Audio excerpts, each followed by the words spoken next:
Barchaga salom. Uzbek English dasturining navbatdagi soniga xush kelibsiz. Bugungi darsimiz orqali present continuous zamonini o'rganamiz. Present continuous hozirgi davomiy zamon bo'lib, biz uni aynan hozir sodir bo'layotgan ish harakatlarini ifodalash uchun ishlatamiz. E'tibor bering. Aynan hozir, ya'ni so'zlovchi nutqi davomida sodir bo'layotgan ish harakatlarini ifodalash uchun. Misol uchun, siz hozir shu videoni tomosha qilmoqdasiz. Men esa gapirmoqdaman. Xullas, bu ishlarning barchasi aynan hozir, ya'ni so'zlovchi nutqi davomida sodir bo'lmoqda. Siz present continuous mavzusini ishlatishingiz mumkin. Xo'sh, endi sizda savol tug'iladi. Qanday qilib gap tuzamiz? Bu juda oson. E'tiboringizni formulaga qarating. Subject plus to be plus verb ing plus object. Subject ega, ya'ni ish harakatini bajaruvchi shaxs yoki narsa. Misol uchun, Aziza dars qilyapti gapimizda ish harakatini bajaruvchisi Aziza. Shunday ekan, biz subject o'rniga Aziza so'zini qo'yamiz.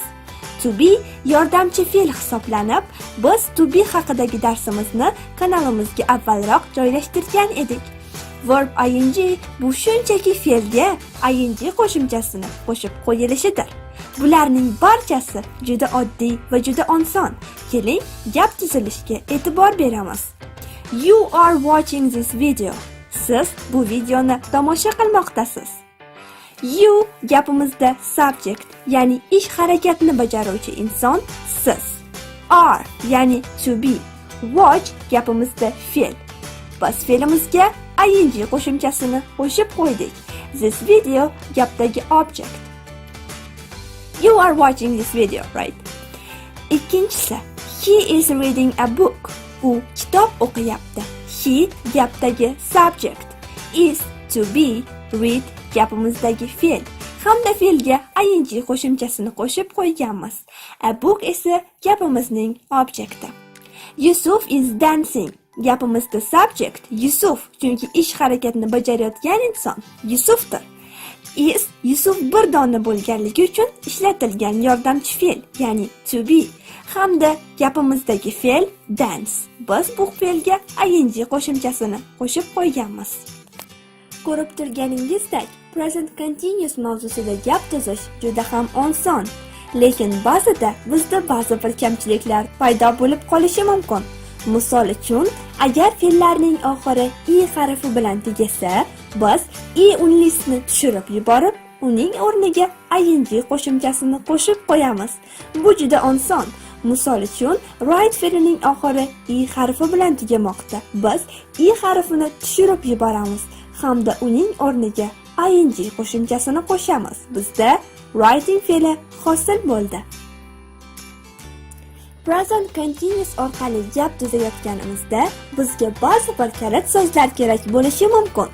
Aynan biz hozir ingliz tilida eng ko'p ishlatilinuvchi ikki kalit so'zni e'tiboringizga havola qilamiz. Bular now hamda at the moment.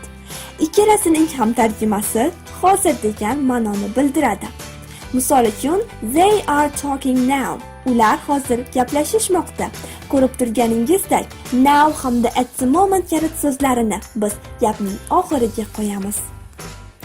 Agar siz aynan hozir biror bir ish qilmayotganingizni aytmoqchi bo'lsangiz, sizga inkor formulasi yordamga keladi.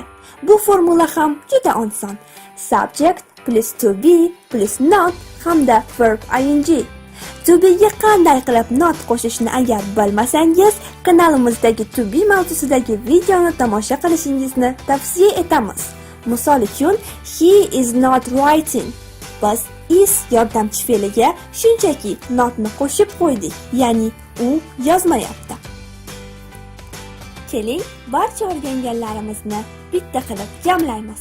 Xo'sh, present continuous hozirgi davomiy zamon fe'li. Biz uni aynan hozir qilayotgan ish harakatlarini ifodalash uchun ishlatamiz. Bizda juda oson formula bor. Subject plus to be plus verb ing hamda object. Biz bu formula orqali bemalol gaplar tuzsak bo'ladi. Bizga ikki kalit so'z yordamga keladi. Now hamda at the moment. Bu kalit so'zlarni gap oxirida ishlatamiz. Va so'nggisida, agar siz biror bir ish qilmayotganingizni aytmoqchi bo'lsangiz, bizda inkor formula ham mavjud. Bu ham juda oson. Subject plus to be plus not plus verb ing. Umid qilamizki, video darsimiz sizga tushunarli bo'ldi. Siz endi qaysidir ma'noda present continuous mavzusida gap tuza olishingiz mumkin. Lekin siz agar gap tuza olmayotgan bo'lsangiz, bu mavzuni hali ham tushunmagan bo'lsangiz, hech ham xavotirlanmang. Chunki hech kim biror narsani bir ko'rishda yo'q yoki bir eshitishda yo'q o'rganib, shu mavzu doirasidan chuqur bilimga ega bo'lib qolmaydi. Buning uchun siz o'z ustingizda ishlashingiz, mavzu yuzasidan mashqlarini qilib turishingiz lozim. Aytgancha, agar siz ingliz tilidagi to be mavzusini yaxshi bilmasangiz hamda verb, ya'ni fe'l haqida ma'lumotga ega bo'lmasangiz, bu mavzuni o'zlashtirishingiz bir muncha qiyin kechishi mumkin. Shuning uchun sizga beradigan maslahatimiz, avval to be hamda verb mavzularini o'zlashtiring. So'ngra esa videoni yana qaytadan ko'ring. Menimcha, keyingi safarda video sizga tushunarliroq bo'ladi. Agar sizga video manzur bo'lgan bo'lsa, videoga like bosing, kanallarimizga esa obuna bo'ling. Videoni do'stlaringiz bilan ulashing. Barchaga ingliz tilini o'rganishlariga yordam bering. Kanal yuzasidan fikr-mulohazalaringizni hamda maslahatlaringizni Telegramdagi kanalimizga qoldirishingizni so'rab qolamiz. Bu Uzbek English kanali edi. Bizdan uzoqlashmang. E'tiboringiz uchun rahmat.